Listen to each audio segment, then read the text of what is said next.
찬송가 523장입니다. 523장입니다.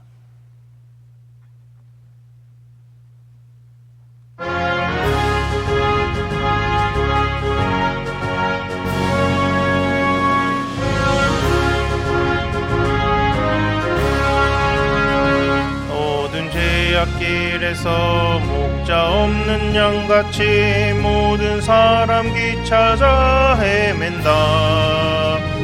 자비하신 하나님 독생자를 보내사 너를 지금 부르니 나오라. 이때라 주의 긍휼 받을 때가 이때라. 지금 주께 나와 겸손하게 아뢰라. 구원함을 얻으리.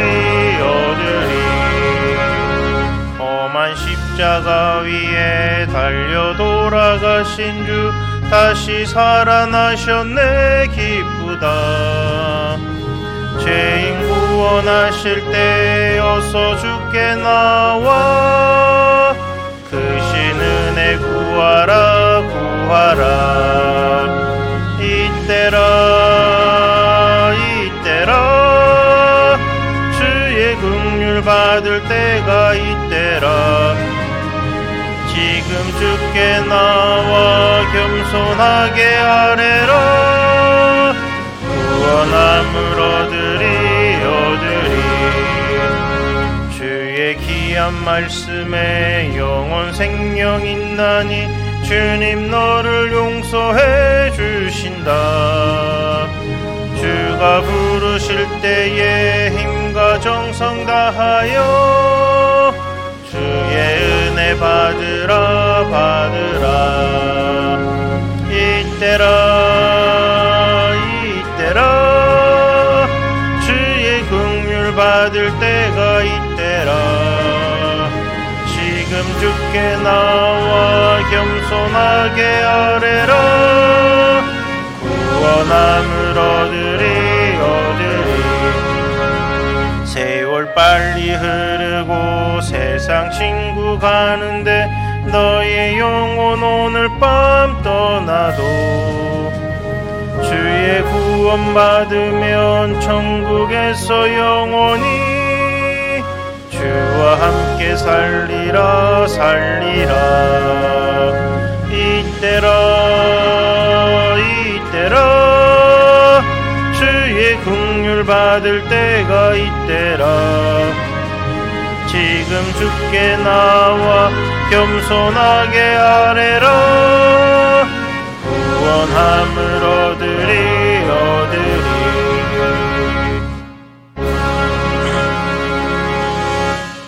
사도신경으로 신앙 고백 드리겠습니다.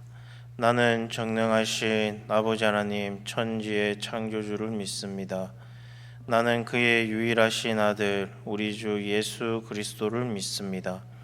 그는 성령으로 잉태되어 동정녀 마리아에게서 나시고 본디어 빌라도에게 고난을 받아 십자가에 못 박혀 죽으시고 장사된 지 사흘 만에 죽은 자 가운데서 다시 살아나셨으며 하늘에 오르시어 전능하신 아버지 하나님 우편에 앉아 계시다가 거기로부터 살아있는 자와 죽은 자를 심판하러 오십니다.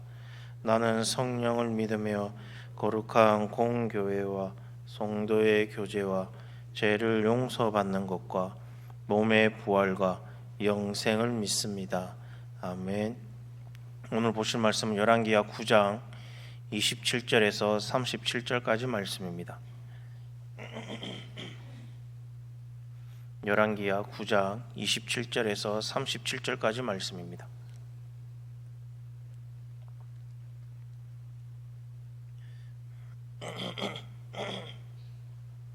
열왕기하 9장 27절에서 37절까지 말씀 우리 한 절씩 교독하도록 하겠습니다. 유다의 왕 아하시야가 이를 보고 정원의 정작길로 도망하니 예후가 그 뒤를 쫓아가며 이르되 그도 병거 가운데서 죽이라 하매 이블르함 가까운 그르 비탈에서 치니 그가 무기토까지 도망하여 거기서 죽은지라.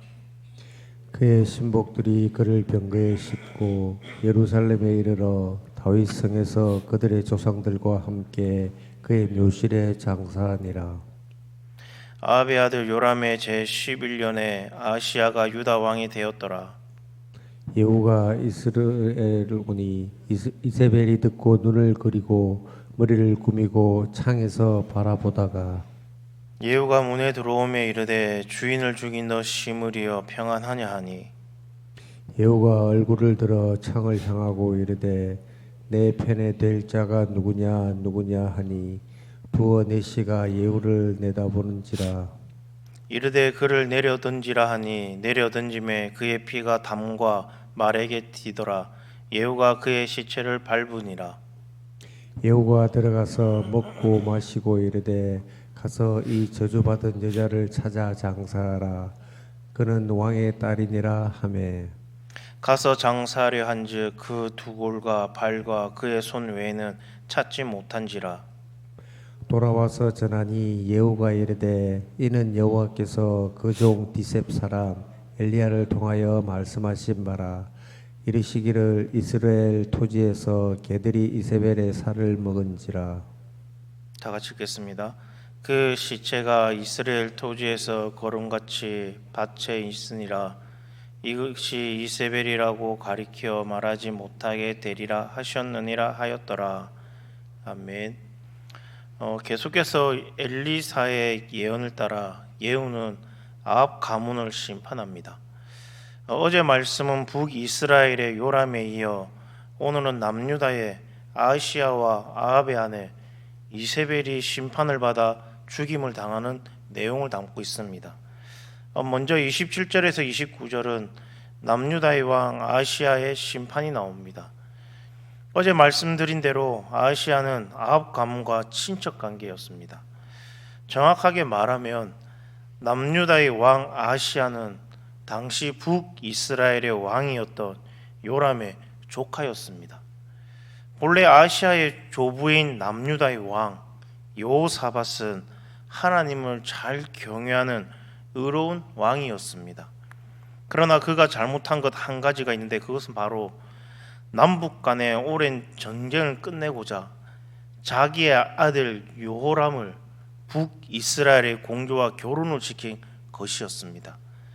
이 일로 남과 북은 하친을 맺고 두 왕국 사이의 평화가 도래하였으나 그것은 더 큰 비극의 시작이었습니다. 남유다로 시집온 북이스라엘 공주는 바로 아합과 이세벨의 딸 아달랴였습니다. 그렇게 여호사밧과 아합은 사돈이 되고 그리고 북이스라엘의 공주였던 아달랴는 결국 남편이 왕이 되자 남유다의 왕비가 되어 남유다까지 바알 숭배로 물들여 버립니다. 북이스라엘은 어미인 이세벨이 그리고 남유다는 그의 딸이 아달랴가 바알 숭배에 물들게 한 것이었습니다. 그리고 현재 왕인 남유다의 아시야는 요람과 아달랴 사이에 태어난 아들로 아버지 요람이 일찍 죽고 왕위에 오르게 됩니다. 그러니까 아시야에 이어서 자기 어미인 아달랴와 남매지간인 북이스라엘 요람은 바로 외삼촌 관계였습니다. 그래서 외삼촌 요람이 전쟁에서 부상을 입자 아시야는 병문안을 왔다가 예후에 의해 그도 죽임을 당하게 된 것입니다. 27절 말씀에 보면 유다의 왕 아시야가 이를 보고 정원의 정작길로 도망하니 예후가 그 뒤를 쫓아가매 이르되 그도 병거 가운데서 죽이라 하매 이블람 가까운 구르비탈에서 치니 그가 무기토까지 도망하여 거기서 죽은지라 라고 기록하고 있습니다. 이처럼 남유다의 왕 아시야는 외삼촌 요람의 병문안을 왔다가 그만 북이스라엘의 내란에 휘말리게 되고 결국 죽임을 당합니다. 아시야도 북이스라엘의 그 아합 가문의 일원이라고 할 수 있기 때문입니다. 그리고 이 죽음을 시작으로 남유다는 아시아의 어미인 아달랴가 권력을 장악하여 피의 숙청이 이어집니다. 아달랴는 자기의 아들인 아시아가 죽자 남유다의 모든 왕들을 몰살시켜 버립니다. 자신이 남유다의 왕이 되기 위해서였습니다. 이런 피의 숙청에서 당시 한 살이었던 요아스만 겨우 살아남아 6년간 숨어 지다가 7살에 왕위에 오르게 됩니다. 그때까지는 아달랴의 그 잔악하고 그리고 끔찍한 학정과 우상 숭배가 남유다를 뒤덮어 버렸습니다. 어제도 우리가 평화에 관한 그 말씀을 나누었지만 여호사밧은 의롭고 선한 왕이었고 그래서 남북 왕조가 평화를 유지하기를 간절히 원했습니다. 그래서 결국 남북이 전쟁을 그치고 평화를 이루었으나 이는 참된 평화가 아니었다라는 것입니다. 우리가 종종 하나가 되고자 그리고 화평을 이루고자 하지만 무조건 하나가 되고 무조건 화평을 이루는 것이 능사가 아닙니다. 무엇을 위해 하나가 되고 그리고 어떤 방법으로 화평을 이룰 것인가 하는 것이 화평을 이루는 것만큼 아주 중요하다라는 것입니다. 오늘 아시아의 죽음은 바로 이에 대한 경종을 울리는 말씀입니다. 그러니까 경종을 울리는 말씀이라 하지 않을 수가 없습니다.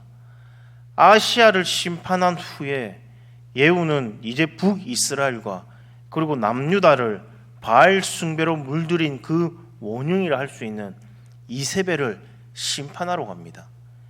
30절 말씀에 보면 이렇게 말하고 있습니다.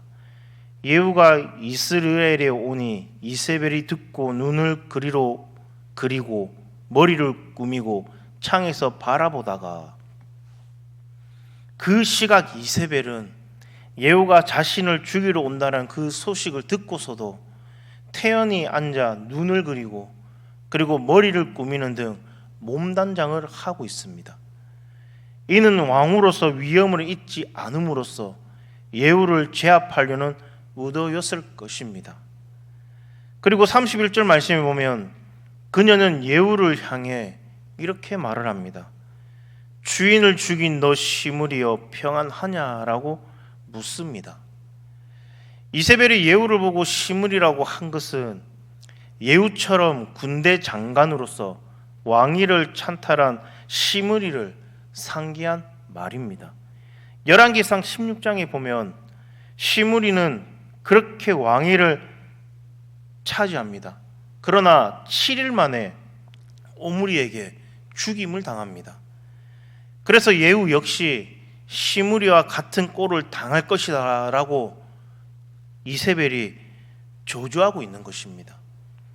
이세벨은 온 이스라엘을 바알 숭배로 물들인 주범답게 여전히 오만하고 그리고 굽힐 줄 모르는 악인이었습니다.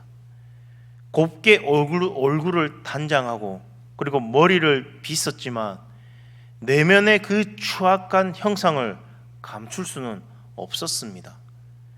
예후는 그녀의 방에 들어오면서 내 편이 될 자가 누구냐라고 외칩니다. 그러다 두 내시들이 예후의 명령을 따라 이세벨을 창문 밖으로 던져버립니다. 이에 그녀의 그 피가 담과 말에게 튀었고 예후는 이세벨을 말굽으로 밟아버립니다. 이세벨은 이렇게 비참하게 최후를 당합니다. 그리고 34절에 보면 이제 예후는 왕위에 오르게 되어 잔치를 벌입니다. 그리고는 이세벨의 그래도 살아 생전 그리고 시돈의 공주였던 또 북왕국의 왕비였던 것을 감안하여 그 시신을 수습해서 장례를 치르도록 명령을 합니다. 이는 시돈과의 마찰을 최소화하고 또 자신의 그 광대함을 백성들에게 보여줄 필요가 있다라는 그 지극히 전략적 판단이었을 거로 생각됩니다. 그래서 이세벨의 그 시신을 수습했으나 그 시신을 개들이 다 뜯어먹고 겨우 남은 두개골과 발과 손의 뼈만 가지고 장례를 치릅니다. 이를 들은 예후는 하나님의 말씀을 상기합니다. 36절에서 37절까지 7절에 보면 돌아와서 전하니 예후가 이르되 그는 여호와께서 그 종 딥셉 사람 엘리야를 통하여 말씀하신 바라 이르시기를 이스라엘 토지에서 개들이 이세벨의 살을 먹으리라. 그 시체가 이스라엘 토지에서 거름같이 밭에 있으리니 이것이 이세벨이라고 가리켜 말하지 못하게 되리라 하셨느니라 하였더라 라고 말을 합니다. 예후는 이 모든 일이 하나님께서 엘리야를 통해 하신 모든 말씀들이 그대로 성취된 것임을 선포하였습니다. 우리는 이 예후의 모습 속에서 허영심 가득한 그야말로 무늬만 그리스도인을 보게 됩니다. 그는 전혀 하나님의 방법대로 살지 않았습니다. 그러면서 다른 사람의 심판에 대해서는 하나님의 말씀을 잘 적용합니다. 물론 예후는 하나님의 뜻을 따라 아합 가문을 심판하고 왕위에 오르게 되었습니다. 그러나 우리가 앞으로 보게 되지만 그야말로 미친 듯이 말을 몰던 그의 성품은 북이스라엘을 다스리는 데서 그대로 드러납니다. 그가 아무리 하나님의 말씀을 인용하며 자신의 그 심판의 도구로 사용되었음을 천명한다고 할지라도 그는 욕망이 이끄는 대로 살았습니다. 그래서 예후는 탐욕스럽고 그리고 교만한 방법으로 자신의 정권에 대한 당위성을 준약합니다. 자신이 죽인 사람들에 대해 하나님의 심판이라는 명문을 들이댑니다. 물론 분명히 하나님의 그 심판은 맞지만 그 심판의 도구로서 그는 탐욕과 그리고 허영과 세상 정신으로 가득하였습니다. 마치 자신의 그 심판의 도구로 사용되어 유다를 심판하여 멸망시킨 바벨이 잔악하고 그리고 포악하게 유다를 멸망시킨 것과 같았다라고 말할 수 있습니다. 그래서 결국 바벨론도 하나님의 심판을 받게 되는 것이었습니다. 예후도 마찬가지입니다. 그는 지금 교활하고 그리고 유창하게 자신을 포장해서 성경 말씀을 인용했지만 지극히 세속적인 사람이었습니다. 그러므로 오늘 본문에서 우리는 아시아의 그 죽음을 보면서 누구와 함께 할 것인가, 그리고 무엇을 위해 하나 되고 그리고 어떻게 화평을 이룰 것인가 하는 것의 그 중요함을 기억해야 될 줄로 믿습니다. 또 이세벨의 그 죽음을 보면서 하나님의 그 말씀은 반드시 그대로 이루어진다라는 그 사실을 다시 한번 기억해야 될 줄로 믿습니다. 악인에게는 반드시 하나님의 그 의로운 심판이 임한다라는 그 사실을 기억해야 될 줄로 믿습니다. 무엇보다 이런 일련의 그 가정 속에서 하나님의 그 심판을 운운하는 그 이 예후의 모습 속에서 우리의 모습을 볼 수 있다라는 것입니다. 우리에게 예후와 같은 그 모습이 있음을 인정하는 것만큼 고통스러운 일은 없지만 우리가 입으로만 말씀을 떠들어대고 그리고 무늬만 그리스도인으로 살아가고 있는 것은 아닌지 여전히 내 뜻과 그리고 내 생각을 하나님의 그 뜻으로 교묘하게 포장하면서 내 이기심과 헛된 자랑 그리고 세상 욕심을 따라 살아가고 있지는 않은지 우리 자신을 한번 돌아봐야 될 줄로 믿습니다. 그러므로 이제 십자가 앞에서 더욱 겸비하고 겸손하여 그리고 정직하고 그리고 신실하신 그 하나님의 자녀로 살아가는 저와 여러분 되기를 간절히 소망합니다. 오늘 하루도 살아갈 때 정말 나의 생각과 나의 경험과 나의 이기심, 세상적인 것을 추구하며 살아가고 있지는 않은지, 정말 하나님 말씀에 순종한다라고 하면서 하나님 말씀대로 살아간다라고 하면서 내 생각이 거기에 들어가 있지는 않은지, 내가 지금 당장 힘들어서 내가 그 힘든 일을 해결해 보려고 아둥바둥 발부둥 치고 있지는 않은지 한번 돌아보시길 바랍니다. 나의 모든 것은 하나님 것이니 나의 모든 것들을 하나님께 맡깁니다. 하나님, 지금 이 힘든 순간, 이 힘든 환경 정말 하나님께서 해결해 주실 줄 믿습니다. 오직 하나님만 보고 달려가는 그런 우리 성도님 되기를 간절히 소망합니다. 기도하겠습니다. 하나님 아버지, 우리의 삶을 주관하시는 주님께 감사드립니다.